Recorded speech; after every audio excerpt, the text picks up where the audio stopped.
Hi, I'm Helen. I'm co-founder of My Menopause Centre, and I'm joined here this evening. We're in conversation with the fabulous Emma Bardwell.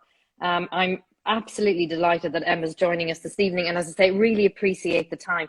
Emma is a registered nutritionist. She's a member of the British Menopause Society, and she's co-authored the brilliant and recently published, and here it is, the Perimenopause Solution, which I very much enjoyed reading. So congratulations, it really is a great book that you and Dr. Harper have pulled together. Now, the reason we love Emma at My Menopause Centre is for many reasons, but it's her evidence-based approach to women's health, her expertise, and the fact that she's not into fatty diets. Everything she says, it just makes complete sense, and it's very doable, I think. And Emma and I had a chat to prepare for today last week, and it was just brilliant just to hear, you know, your kindness and your empathy really shone through in that. And so there really is great reasons for why Emma is known as the menopause nutritionist. So Emma, tonight we're going to talk about weight gain caused by pandemic pounds, unfortunately, over the last year and a half or so, as well as the menopause. We're going to talk about foods that can help keep our energy levels up, and at the other end of the spectrum, top tip for sleeps and what to do about the dreaded brain fog. Now, we've had a few questions come in along the way as well, and I'll weave those in. But before we get into all of that, would you mind telling us just a little bit about your own experience of the menopause and the menopause transition? Yeah, so I would say I am perimenopausal. I'd say I'm coming towards the end of it. So my things feel like they are, you know, leveling out a bit. But I was what a GP might say I started my perimenopause quite early. So I was 42 when I first, but obviously we know that's not early at all. That's quite normal. But when I'm now coming up to 50. When I was 42, it was talked about even less than it is now, right? There was even less training. So I was kind of fobbed off quite a lot. I went back a few times to see my GP.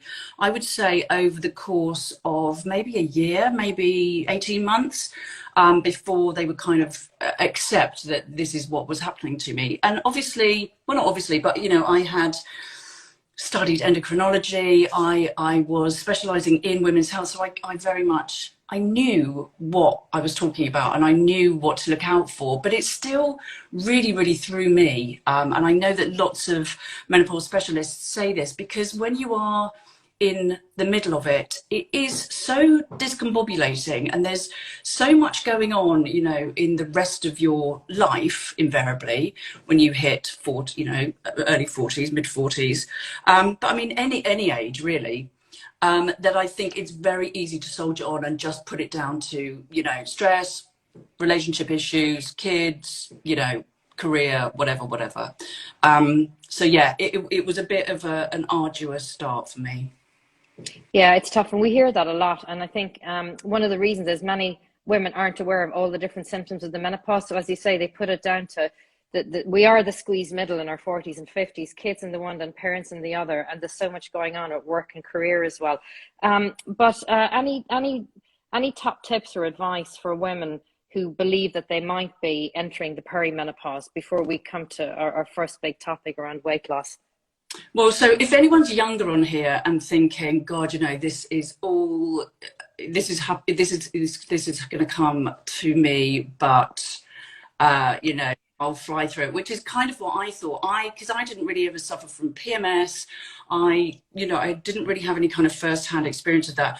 What I would say is, don't think it's not going to happen, because it is. You know, it happens to all of us. It doesn't have to be horrendous by any stretch. 1 in 4 women sail through with, you know, nary a backward glance. So I think there is this tendency to really be quite doom and gloom, and we talk about all these massive list of symptoms, and it's like, you know, there's no longer 34 symptoms. We think there's actually 70, and people are like, Jesus God, I'm gonna have to, you know, endure all of this. Well, no, you might not, and you won't get all of those symptoms. But, you know, being prepared, I think if you're younger, being prepared and knowing what potentially lies ahead, which is the reason we wrote this book. Actually, it's why we talk about perimenopause rather than menopause. I think stands you in very, very good stead. And I think getting that kind of baseline audit of your health, whereby you know what your cholesterol is, your blood pressure, your B12, your vitamin D, your iron. You know, you're starting to kind of really look at reducing stress, improving your diet, looking at alcohol, moderating it, and just thinking about how you might want to tackle it should these symptoms arise. And even if they don't, sorry, I'm waffling on here, but even if you are one of those 1 in 4 women that don't have any symptoms, you still really need to think about future-proofing your health. You know, you need to think about the fact that you're at this halfway mark. If you're 40, you could be much younger, because we know that menopause, affects everybody, every woman, and it can strike when you're 14 or 20 or 30 or 52. So, it's about, I think, having an idea of how you want the second half or the next bit of your life to look. So yeah, being prepared. I've forgotten what your original question was, but no, it was your advice and tips for women as they are potentially starting, perimenopause, starting the menopause transition. And look, I think it's brilliant. Everything that we also believe in, knowledge really is power. You're empowering yourself by understanding what's going on, and then it becomes far less daunting. And life expectancy for women is increasing. So why on earth would you give up when you're just about at the halfway point? You want to live and thrive, for the next 40 or 50 years as well. So absolutely fantastic advice. So on to one of the biggest challenges that many women feel they're facing as they in their 40s and 50s, and obviously changes to their body as they go through the menopause. And I can definitely speak from personal experience about particularly weight around the middle. I've always been more apple shaped, but a lot of women say they feel the weight has shifted. They're putting on weight and the weight is shifting to around their tummy. So what advice would you give to women? Because one of the things I loved about your book is one of your phrases is facts, not fads, which I absolutely love. So what advice would you give for sustainable, healthy living and sustainable, weight management? Yeah, for weight management, it's very individualized. I think we can give some sort of blanket, and I will give some blanket advice, but I do think that every woman is very different and has a very different lifestyle, so we kind of need to factor that in. There is also, again, I like to kind of flip it on its head. So just talking, about the positives, first of all, we have this there's this set point, set weight theory, which is, let's say you don't really think too much about what you're eating. You're not overeating, you're not undereating, you're just eating, as you feel comfortable with. And there is this, it's called the set point theory, which is, there is a certain weight for you that your body feels comfortable at. And it's different for everybody, and it can get bigger, it can increase as we get older. And I think for a lot of us, we need to accept that there is this weight that our body likes to be at, and you can diet as much as you want, but your body will always try to get you back to that point. So what you have to kind of almost weigh up, I guess, is, do you want to be struggling against that comfortable set point, for the rest of your life? Now, some women do, because they're hell-bent on being a certain size, but I would like women to kind of try and almost, what is the word, kind of come to a sort of acceptance, I think, that, your weight is no longer probably what it was in your 20s for a myriad reasons. And is it worth the kind of constant struggle? If it is, there's lots you can do, which I'll go into, because I know that's what everyone wants to know. So there is, it's about getting into a calorie deficit. It doesn't matter who you're, there's all sorts of ways that you can chop it up, but you have to be consuming less than you're expending. But there are, it's still very nuanced, and there's lots of different ways that you can do that. Things like intermittent fasting, things like calorie counting, things like, if let's say you go down a keto route, and I'm certainly not advocating this, but whether you go down a keto route, whether you go down a high carb, low fat route, whether you go, whatever way you chop it up, it's about being in a calorie deficit. But what I try to do with my clients is to make sure that it works for their lifestyle and to make sure that it is something that they can do forever. You know, so we're kind of putting in these new ways of eating, these new habits that don't feel horrific, that aren't taking out, you know, whole food groups, and that they feel they can do, yeah, forever. So you won't, it's not a 6-week body blitz. It is, you know, losing 1 to 2 pounds a week. And it will probably, it won't go like that. It will very much go, you know, it's a kind of, it's not a linear process. Does that make sense? I think, yeah, it does make sense. And a couple of things have really stood out for me in what you said. One is I wasn't familiar with the set point theory, but it certainly makes sense to me because I find sometimes I just hit a wall, you know, and a lot of my friends and family will find that as well. It can be challenging in an age where we're bombarded with images of beautiful, slim women at all ages. And if we hold that up, so I suppose it's about really, really appreciating and loving ourselves the way we are. And I know that is easier said than done when it comes to body image, but also going with the grain of your lifestyle and what works for you feels like a really sensible thing to say. One of the things we discussed was this idea of using a food diary just to be honest with yourself and to realistically capture what you're doing as well. Is that something that you'd recommend, Emma? Yeah, I think initially it doesn't work for everyone, and particularly not if you've got any sort of disordered eating, or, you know, you can quite easily tip over into that kind of obsessive kind of behavior. But yeah, for lots of women, it does really help because it's very, very hard. Even today, I can't think back and remember what I ate earlier. So just keeping a track can be quite helpful, and also it kind of signposts almost when you're eating. So it's not just what you're eating, but it's when you're eating, who you're eating with. You know, are there any triggers?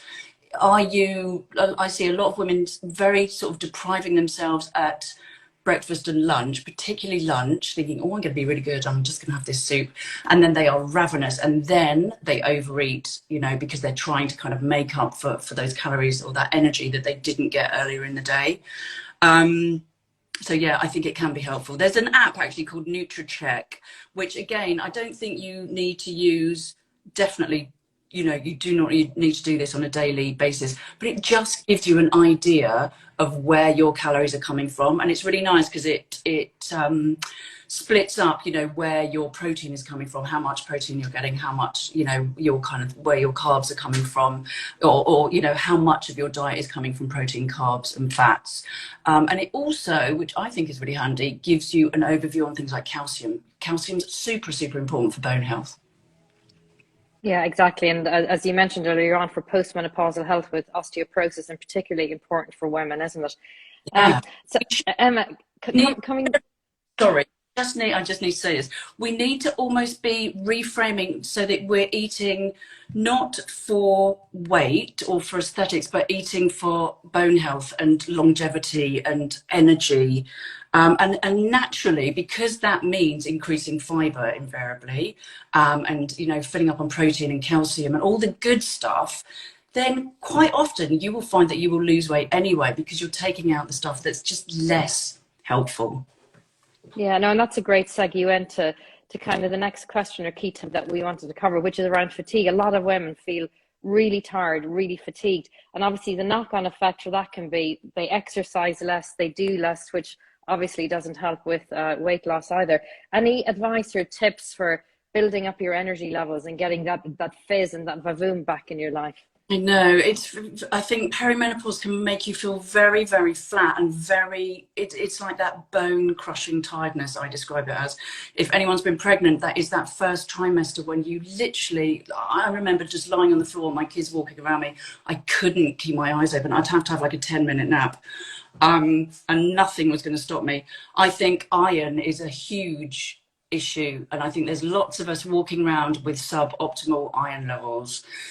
Get your iron levels checked, you know, and make sure that they are optimal. We're not talking about just being in range or, you know, being around 30, 40. I want them to be kind of 80 plus. Ferritin, I'm talking here, not iron. So your stored iron, your ferritin levels. That's a huge one. B12, another one. We're all kind of erring towards, you know, more plant-based way of eating. So perhaps our B12 levels are not as good as they could be. Lots of us aren't eating enough protein. You know, anyone who follows me will know that I'm always talking about it, but it just bears repeating. Get your protein in. Each meal, think, where is my protein, and build your plate around that protein source, because that's what keeps you going, and it's what staves off the cravings, you know, this kind of sugar pangs, hunger pangs, hanger, you know, all of that.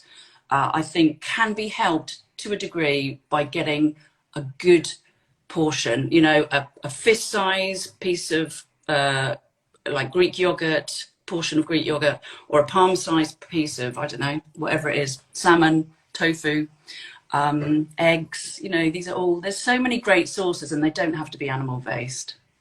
Yeah, okay, excellent. Some really brilliant advice on that. And then sleep is obviously the foundation for so many things in life.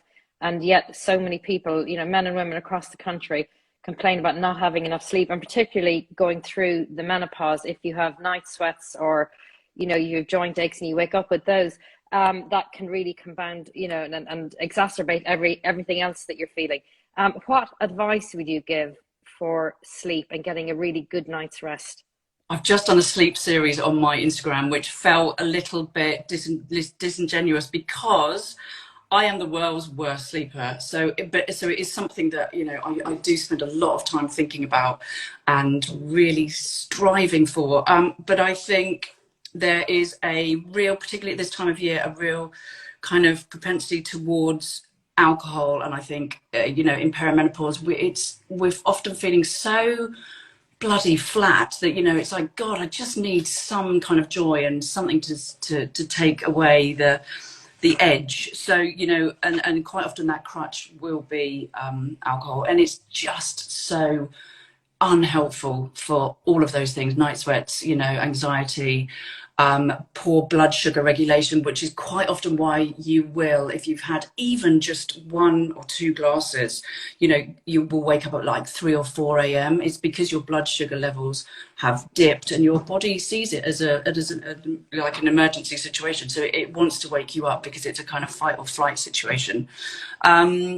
I think also, and you know, I am surrounded now, because I'm in this little kind of cave of an office. I've put all these ring lights on, I've got overhead lights, and then I will expect my body to just, you know, after this, start producing melatonin and starting to get sleepy. I know already that this is going to impact it.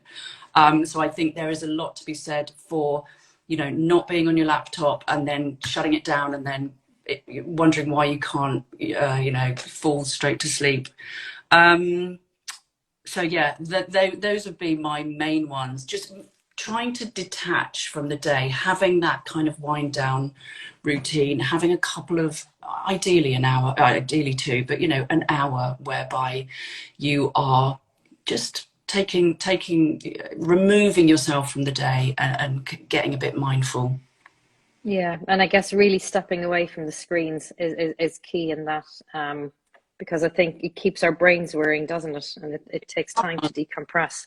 And we're so busy. We're busy. And then, you know, for a lot of us, and I include myself, bed is the time when I'm like mulling over all the conversations that I've had, you know, all the things that I could have done better, all the things I've got to do for tomorrow. So I think there is a lot, you know, it's a sort of millennial wet dream journaling, but there is a lot to be said for dumping down all those worries and checking over your schedule. I mean, it's not rocket science, but I think it really does help.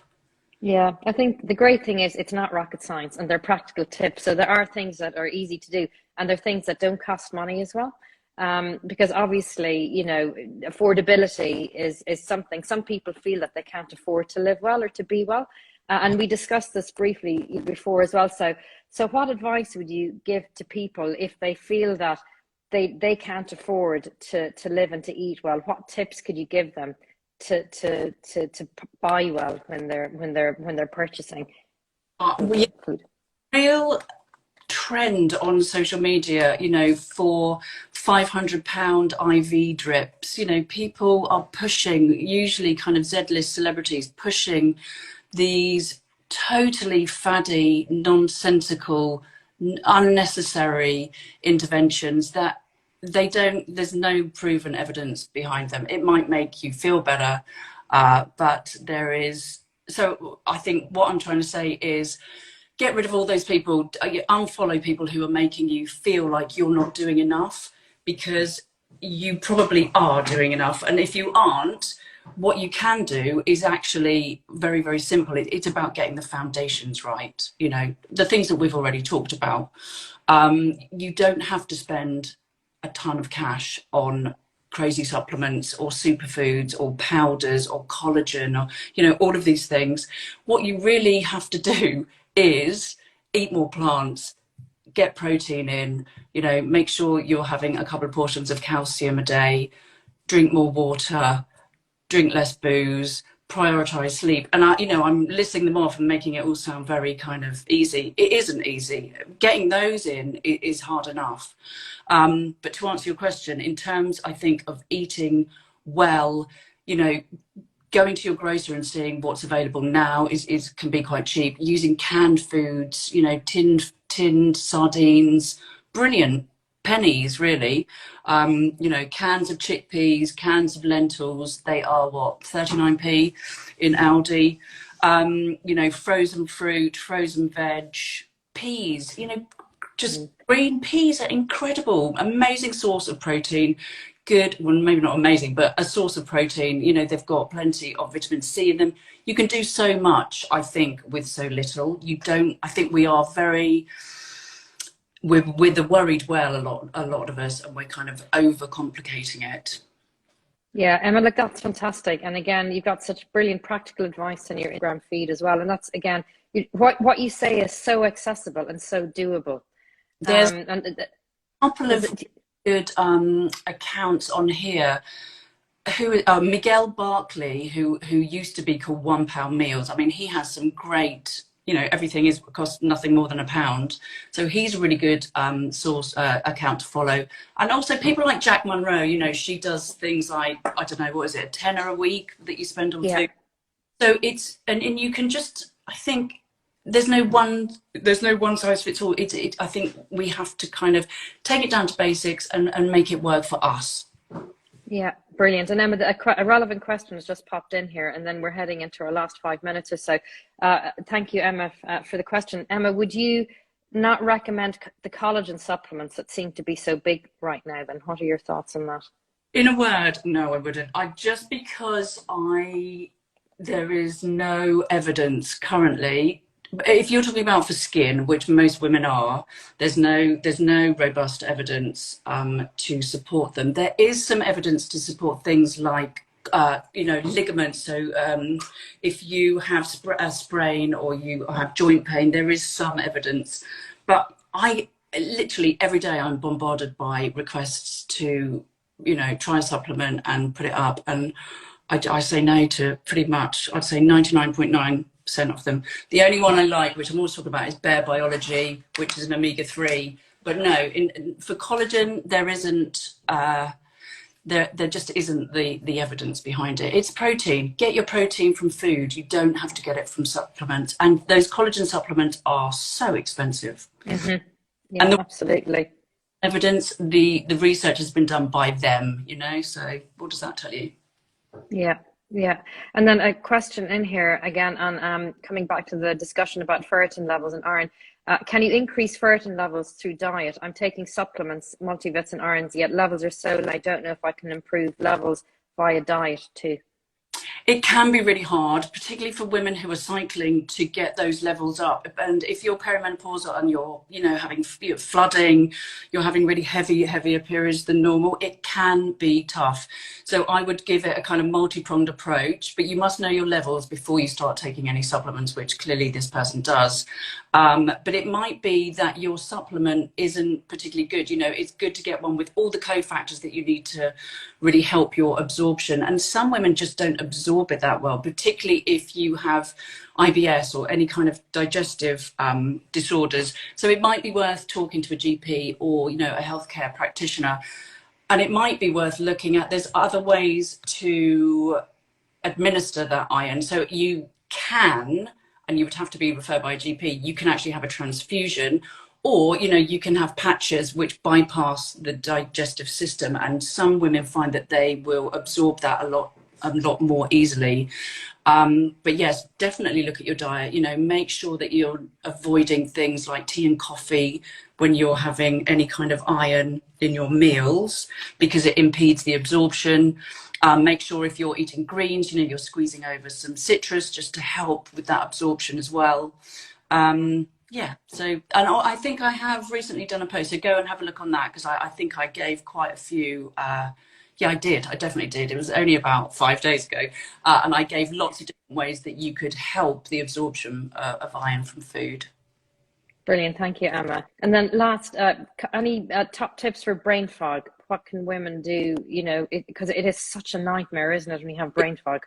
It is such a nightmare, and it's something I am constantly, I just cannot think of words. So the good news is, I think that post-menopause, your brain is basically recalibrating. Post-menopause women will find that actually that really calms down. So I think that's reassuring. You know, you're not going mad, you haven't got Alzheimer's.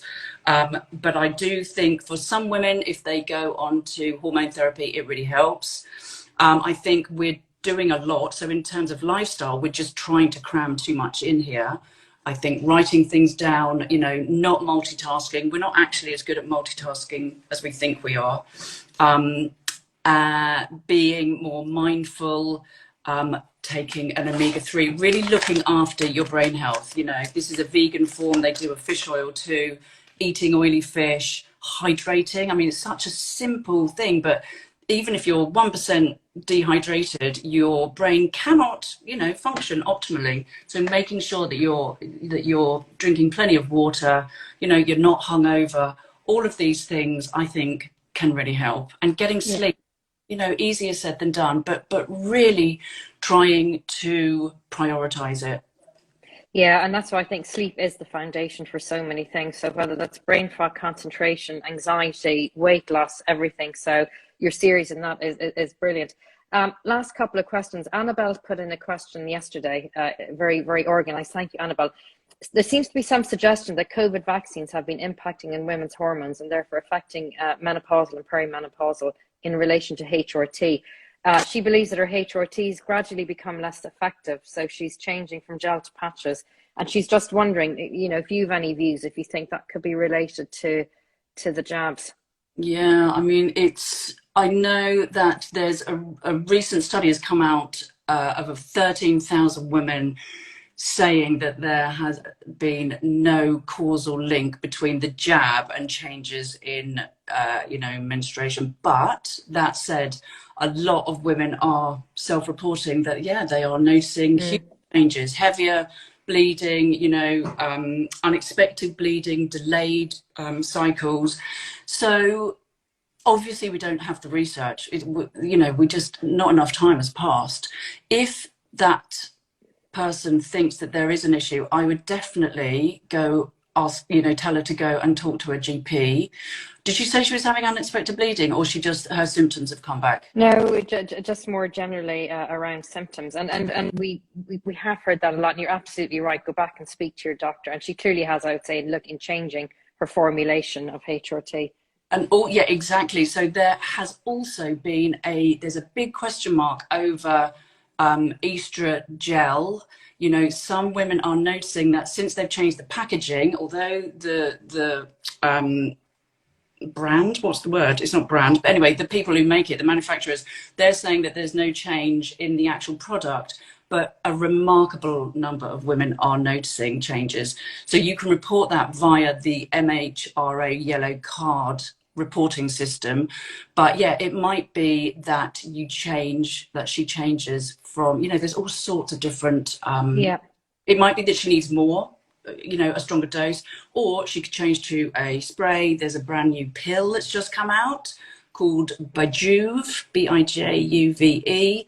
I don't know how widely available it is yet, but you know, there's lots of different options. But yeah. Yeah, I think the great thing about what Annabelle has done is, and we discussed this, is don't suffer in silence. So if something, you know, is not working or you're not feeling right, you know, go to your doctor, have the conversation, and put yourself first, and be confident putting yourself first as well, because you know that quality of life is so important. So we've come up to 30 minutes, Emma. Thank you so much. Any final reflections on all of the patients, all of the people that you see, your own experience. Any final thoughts for us? Well, I'll tell you my final thought. It's not to do with that really so much as lots of people are freaking out about Christmas. Oh my God, you know, what's going to happen? I would just say we have had a hideous couple of years. Forget weight gain. You know, what you are about to eat on Christmas Day, Boxing Day, whatever, is, you know, it's neither here nor there. It's what you do every single day over a long, you know, amount of time that really counts. So yeah, have a great Christmas. Don't go nuts, but enjoy yourself. And you know, it's about memories, it's about hanging out with your family, you know, it's all of that. That is what really counts. And if you know you get to January and you are still thinking there is stuff to be done, I'm running a 10-week online course called Mind Body Reset with a menopause coach, Lister Reardon. So get in touch. Brilliant. That sounds amazing, and a great place to start with a New Year's resolution, isn't it? So, Emma, thank you so much. I wish you and your family a very happy Christmas as well, and Oh, a really healthy, peaceful, and prosperous New Year. We really appreciate you spending the time with us to see such practical, accessible, and inspiring tips for everyday life. Thank you very much. Good night, everyone, and thank you. Bye bye. hey, lovely to see you.